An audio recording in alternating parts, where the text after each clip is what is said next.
Anwar al-Awlaki fue una figura controvertida cuyo camino lo llevó de ser un imán nacido en Estados Unidos, que predicaba en mezquitas del país, a convertirse en un destacado propagandista en inglés de la violencia yihadista.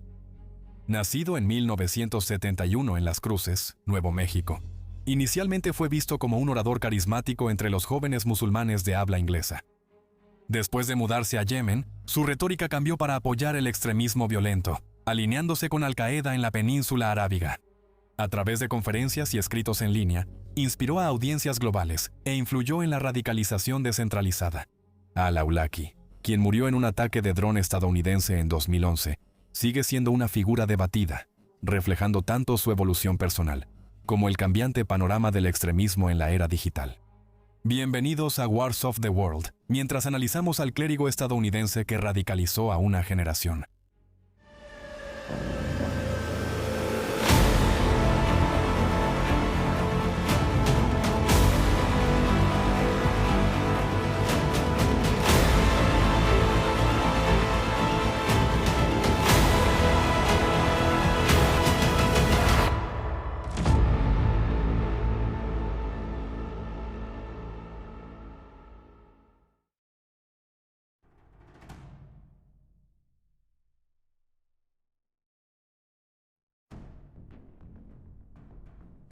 Al-Awlaki nació el 21 de abril de 1971 en Las Cruces, Nuevo México, mientras su padre, Nasser al-Awlaki, realizaba estudios de posgrado en Estados Unidos.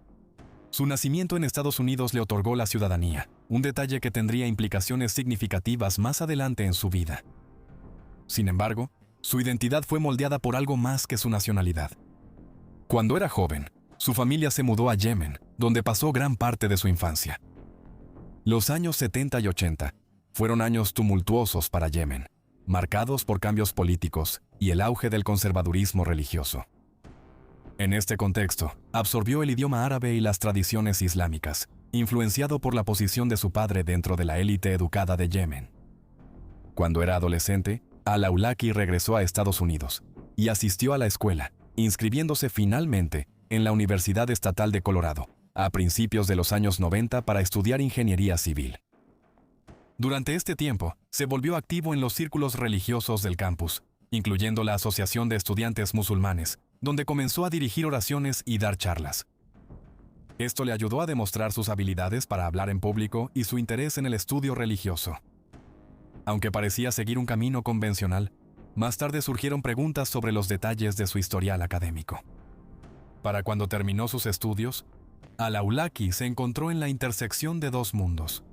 Un ciudadano estadounidense con una educación occidental, profundamente arraigado en la cultura y la tradición islámica de Yemen. Esta perspectiva única más tarde moldearía su influyente estilo de comunicación y la trayectoria de su vida. En 2002, Anwar al-Awlaki dejó Estados Unidos debido al creciente escrutinio de las autoridades tras los ataques del 11 de septiembre. Aunque no había sido acusado de ningún delito, las investigaciones sobre sus conexiones hicieron que su situación fuera precaria. Primero viajó al Reino Unido, donde sus conferencias empezaron a tomar un tono más político, enfocándose en los conflictos en regiones de mayoría musulmana y criticando las políticas exteriores de Occidente. Más tarde ese año, se mudó a Yemen, el país de origen de su familia, que enfrentaba inestabilidad interna y presión de Estados Unidos para combatir el extremismo. En 2006, las autoridades yemeníes lo arrestaron bajo sospecha de vínculos con actividades militantes, encarcelándolo durante aproximadamente 18 meses sin un juicio formal. Se cree que esta experiencia profundizó sus agravios y contribuyó a un cambio ideológico. Después de su liberación en 2007, pasó de ser un imán de mezquit a convertirse en una voz más independiente. Sus sermones y escritos enmarcaban cada vez más los acontecimientos globales como un conflicto entre el Islam y Occidente, y comenzó a justificar abiertamente la violencia contra objetivos occidentales. Para 2009 se había alineado con Al-Qaeda en la península arábiga, ACAP, donde su fluidez en inglés y su comprensión cultural lo convirtieron en un comunicador eficaz. Produjo materiales dirigidos a audiencias occidentales, animándolas a ver los conflictos globales en términos personales, lo que a su vez influyó en individuos que de otro modo no se unirían a grupos organizados. En general, Al-Awlaki pasó de ser un líder comunitario a convertirse en una figura importante de la propaganda extremista, sentando las bases para su influencia global al final de la década. Momentos como este a menudo apenas rozan la superficie. La realidad completa de la guerra contra el terrorismo es mucho más compleja de lo que podemos cubrir en un solo video. Esa es una de las razones por las que empecé a usar Audible. Tienen audiolibros completos que profundizan en las estrategias involucradas en guerras y decisiones de contraterrorismo, proporcionando una visión más detallada de lo que realmente sucedía detrás de escena. Puedes obtener un audiolibro completamente gratis y una prueba de 30 días usando el enlace de abajo. Si quieres obtener una comprensión más profunda sobre el contraterrorismo, asegúrate de revisarlo. Es el primer enlace en la descripción. A finales de la década de 2000, Al-Awlaki había entrado en una etapa de su vida que definiría significativamente su impacto global. Ya no estaba confinado a mezquitas o comunidades físicas. Operaba en un espacio que trascendía la geografía, el Internet. Este cambio no fue incidental, fue central para su influencia. Él surgió como una figura pionera del yihadismo, que entendió el poder de los medios digitales para la difusión y el reclutamiento. A diferencia de ideólogos anteriores limitados por barreras de idioma, él se comunicaba fluidamente en inglés, conectando con audiencias occidentales, especialmente con jóvenes que buscaban identidad o propósito. Sus primeras series de conferencias sobre la historia islámica y las vidas de los profetas circularon ampliamente en línea, atrayendo a oyentes que no habían estado expuestos antes a ideas extremistas. Con el tiempo, su contenido se volvió más radical, mezclando narrativas religiosas con mensajes políticos que guiaban a las audiencias hacia conclusiones extremistas. La influencia de Al-Awlaki era evidente a través de su conexión con ataques reales. Nidal Hassan, responsable del tiroteo en Fort Hood, se comunicó con él antes del ataque, mientras que Umar Farouk Abdul Mutallab, vinculado al fallido atentado contra el vuelo 253 de Northwest Airlines, también estaba asociado con él. Su impacto se extendió a través de la revista en inglés de ACAP, Inspire, que combinaba ensayos ideológicos con orientación práctica para promover ataques de lobo solitario, actos individuales inspirados por la ideología en lugar de ser dirigidos por líderes. Esto marcó una evolución significativa en la estrategia extremista. Las conferencias y escritos de Al-Awlaki aparecían frecuentemente en los antecedentes de individuos radicalizados en Occidente. Su influencia indirecta hacía difícil contrarrestarlo. Él proporcionó un marco de interpretación que las personas podían adoptar de manera independiente. En última instancia, se convirtió en algo más que solo un propagandista. Él fue un puente entre culturas, utilizando los medios modernos para transmitir un mensaje que podía pasar de las plataformas en línea a la violencia en el mundo real. Su legado ilustra cómo, en la era digital, la influencia puede operar sin fronteras, arraigada en ideas que se propagan a través de un mundo interconectado. A finales de la década de 2000, Al-Awlaki se había convertido en una figura importante en los esfuerzos antiterroristas de Estados Unidos, pasando de ser una persona de interés a un miembro operativo activo de Al-Qaeda en la península arábiga. Su capacidad para comunicarse eficazmente con audiencias de habla inglesa y vincular la propaganda con la acción lo distinguió de otras personas dentro de la red. En una decisión controvertida, el gobierno de Estados Unidos incluyó a Al-Awlaki en una lista para su eliminación selectiva, una medida complicada por su condición de ciudadano estadounidense.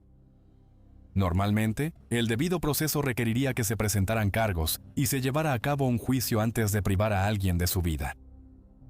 Sin embargo, el gobierno argumentó que el conflicto armado con Al-Qaeda justificaba un marco legal diferente. Esta decisión, tomada durante la administración de Barack Obama, ilustró un cambio en la estrategia antiterrorista, favoreciendo los ataques selectivos en lugar de depender de la captura y el enjuiciamiento. La inclusión de Al-Awlaki en la lista se hizo pública en 2010, lo que llevó a sesiones legales por parte de organizaciones de libertades civiles que representaban a su padre. Argumentaron que tales acciones violaban las protecciones constitucionales debido a la falta de supervisión judicial. Los tribunales finalmente desestimaron el caso por motivos procesales, dejando sin resolver importantes cuestiones constitucionales. Mientras tanto, se elaboró una justificación legal clasificada para justificar que Al-Awlaki fuera considerado un objetivo, destacando que representaba una amenaza inminente y que capturarlo era impracticable. La definición de inminencia se volvió polémica, interpretándose de manera amplia para incluir la participación continua en la planificación de ataques. El debate público se intensificó a medida que surgían detalles sobre sus vínculos con complots, como el vuelo de Northwest Airlines y el tiroteo en Fort Hood. Los críticos exigieron una mayor rendición de cuentas, mientras que los partidarios señalaron estos vínculos como evidencia de un peligro claro y presente. A pesar de los esfuerzos por localizarlo en zonas remotas de Yemen, capturar a al-Awlaki resultó ser un desafío significativo, lo que llevó a una mayor dependencia de ataques con drones. Se volvió emblemático de un nuevo tipo de amenaza que combinaba ideología con influencia operativa, y se convirtió en un punto central en las discusiones sobre el equilibrio entre la seguridad nacional y el Estado de Derecho. En última instancia, la decisión de atacarlo planteó preguntas fundamentales sobre la ciudadanía y el poder ejecutivo que siguen resonando hasta hoy. Para 2011, la búsqueda de al-Awlaki se había trasladado a las regiones remotas y escarpadas del norte de Yemen, donde el control del gobierno era limitado, lo que permitía que grupos militantes como Al-Qaeda en la península arábiga operaran con relativa libertad. El terreno montañoso desafiante y la compleja dinámica tribal hacían que las operaciones militares tradicionales fueran difíciles y arriesgadas. En consecuencia, los planificadores estadounidenses dependían cada vez más de la vigilancia aérea y los ataques con drones. En las primeras horas del 30 de septiembre, esta estrategia culminó en una operación significativa. Un ataque con dron estadounidense tuvo como objetivo a un convoy que viajaba por la provincia de Al-Jauf. Entre los muertos en el ataque estaba al-Awlaki, junto con Samir Khan, otro ciudadano estadounidense y editor de la revista en inglés de ACAP, Inspire. La operación fue una colaboración entre la Agencia Central de Inteligencia y el Comando Conjunto de Operaciones Especiales, lo que resalta la naturaleza cada vez más integrada de los esfuerzos antiterroristas de Estados Unidos. El ataque contra al-Awlaki fue el resultado de años de recopilación de inteligencia y deliberaciones legales. A diferencia de los enfrentamientos militares tradicionales, esto fue una eliminación selectiva basada en una evaluación exhaustiva de su papel como un peligroso propagandista de ACAPO. Los funcionarios estadounidenses consideraron la operación un éxito significativo, ya que eliminó a un objetivo de alto valor que había evadido la captura, y el presidente Barack Obama reconoció públicamente la participación de al-Awlaki en la planificación de ataques contra estadounidenses. Sin embargo, su muerte generó preocupaciones sobre su condición de ciudadano estadounidense, lo que provocó un debate sobre el debido proceso y la autoridad ejecutiva. Los críticos argumentaron que el ataque sentó un precedente preocupante, mientras que los partidarios sostuvieron que el contexto justificaba la acción. Semanas después, el 14 de octubre, un ataque con drones de Estados Unidos en Yemen mató a Abdul Rahman al-Awlaki, el hijo de Anwar, de 16 años, quien no tenía ninguna relación con ACAPO. Aunque los funcionarios afirmaron que él no era el objetivo previsto, su muerte intensificó las críticas a la campaña de drones, resaltando los problemas de bajas civiles y responsabilidad. Estos eventos marcaron un momento crucial en la guerra con drones, mostrando las capacidades de Estados Unidos en la lucha contra el terrorismo en zonas remotas. Aunque la muerte de Anwar al-Awlaki puso fin a su influencia directa, sus conferencias y escritos continuaron circulando en línea, dejando un legado de ideas sin resolver que no podían erradicarse del mismo modo que se eliminó a quien las originó. Las investigaciones sobre actos violentos en varios países occidentales frecuentemente revelaron su influencia, ya que las personas consumían su material como parte de sus procesos de autorradicalización. Al-Awlaki promovió un modelo descentralizado de violencia a través de su trabajo con Al-Qaeda. Su estilo de comunicación persuasivo, combinado con su origen estadounidense, resonó con muchas personas, haciendo que su mensaje fuera convincente. Su legado plantea preguntas complejas sobre la lucha contra el terrorismo y las implicaciones de atacar a un ciudadano estadounidense. El asesinato de su hijo complicó aún más la percepción sobre los costos humanos de la guerra a distancia. La historia de al-Awlaki representa una transformación en la influencia en la era digital, ilustrando cómo la comunicación moderna puede amplificar ideas extremistas. Su narrativa subraya la resiliencia del contenido en línea y demuestra que el impacto de figuras como él se extiende más allá de su presencia física, moldeando los debates sobre la radicalización mucho después de su muerte.